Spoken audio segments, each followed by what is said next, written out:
Shalom, haleluya. Kita bersyukur pagi yang indah ini sekali lagi kita dapat merenungkan kebenaran firman Tuhan di dalam kehidupan kita, di dalam keluarga kita, dan di dalam jemaat kita. Nah, pagi hari ini saudaraku yang dikasihi Tuhan, sebelum kita mendengar kebenaran firman Tuhan, mari kita berdoa. Bapa di surga, kami bersyukur atas pagi yang indah ini Engkau berikan kepada kami pada pagi hari ini. Sekali lagi kami mau merenungkan kebenaran firman-Mu. Sertai kami, urapi kami, tutup bungkus kami dengan kuasa darah-Mu, agar kami dapat belajar, agar kami dapat terus-menerus melihat kebenaran firman-Mu, kebaikan firman-Mu di dalam kehidupan kami, Bapa di surga. Ajar kami Tuhan, beri kami hikmat kebijaksanaan untuk meresponi firman Tuhan yang akan kami pelajari bersama-sama. Haleluya Tuhan, haleluya Yesus, kami sudah berdoa. Amin.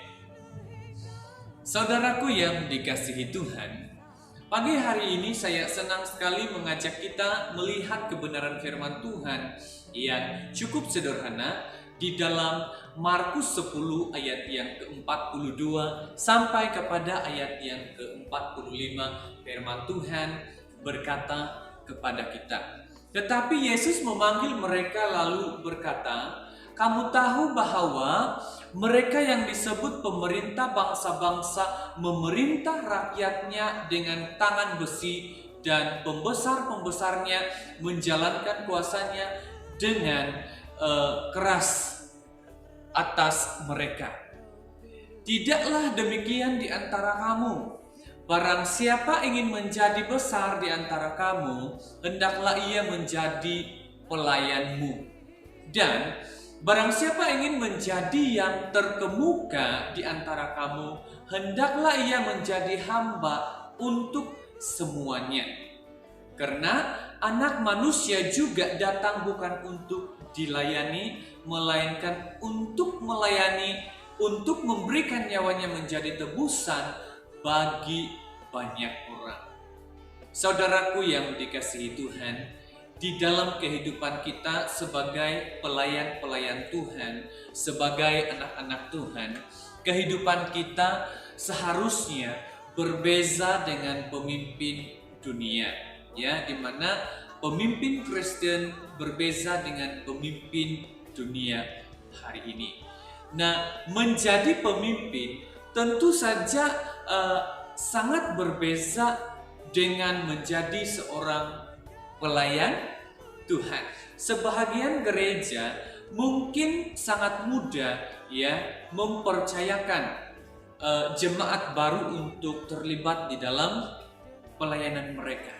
Tetapi untuk menjadi pemimpin harus ada standar tertentu yang harus dimiliki, di mana kepimpinan bukan soal karisma yang dimiliki seseorang, tetapi kepimpinan lebih daripada karakter yang ditunjukkan melalui kedewasaan rohani di dalam kehidupan mereka.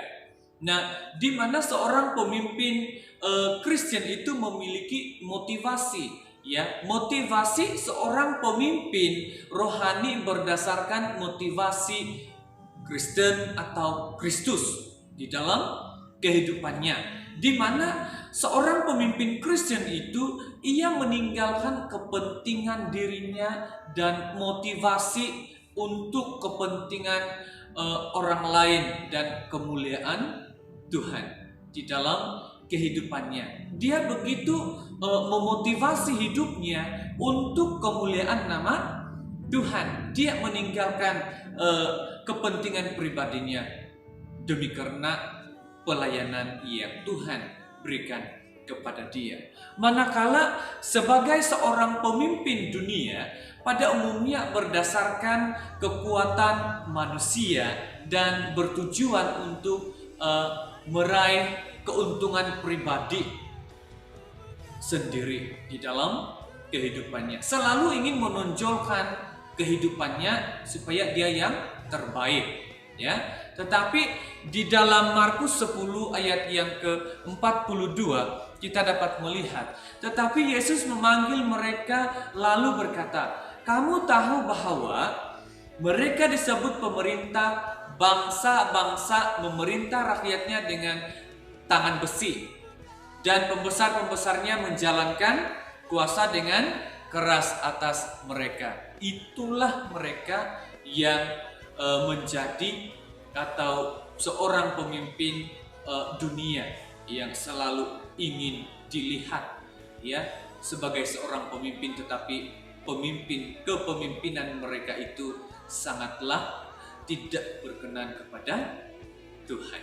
Nah, seorang pemimpin yang memiliki motivasi yang baik atau rohani yang baik itu ialah dia punya identity di dalam Kristus, di mana dia membuktikan kehidupannya, cara hidupnya hanya untuk Tuhan, di mana kepimpinan Kristen ya menyatakan hal yang benar di dalam kehidupannya.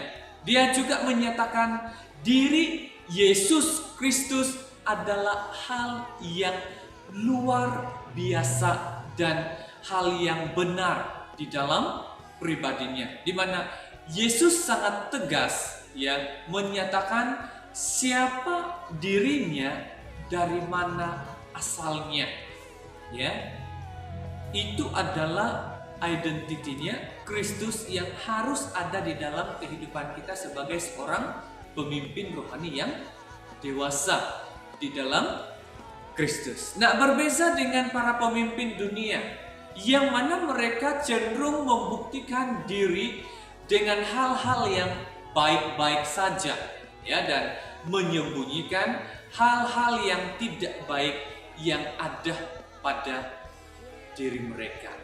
Dan mereka juga selalu inginkan kedudukan atau jabatan tertentu di mana mereka rela membuktikan diri mereka dengan hal-hal yang baik ya di dalam kehidupan mereka. Mereka memberi kehidupan mereka yang baik, contohnya mereka menggunakan kedudukan mereka ya, menggunakan pendidikan teologi mereka ya, jabatan mereka di dalam sebuah pelayanan ya. Kita dapat melihat di dalam firman Tuhan Yohanes 6 ayat yang ke-35 di dalam kehidupan kita. Kalau kita menjadi seorang pelayan Kristen, kita harus merendahkan diri di hadapan Tuhan. Yesaya 6:35, Yohanes 18 ayat yang ke-12 dan Yohanes 14 ayat yang ke-6 kita dapat melihat di dalam firman Tuhan. Kata Yesus kepada mereka, "Akulah roti hidup, barang siapa datang kepadaku ia tidak akan lapar lagi, dan barang siapa percaya kepadaku ia tidak akan haus lagi." Firman Tuhan berkata, maka Yesus berkata pula kepada orang banyak, katanya, "Akulah terang dunia, barang siapa mengikuti aku ia tidak akan berjalan dalam kegelapan, melainkan ia mempunyai terang hidup." Yesus berkata kepada mereka, "Akulah jalan kebenaran dan hidup. Tidak ada seorang pun yang datang kepada Bapa kalau tidak melalui aku," kata firman Tuhan.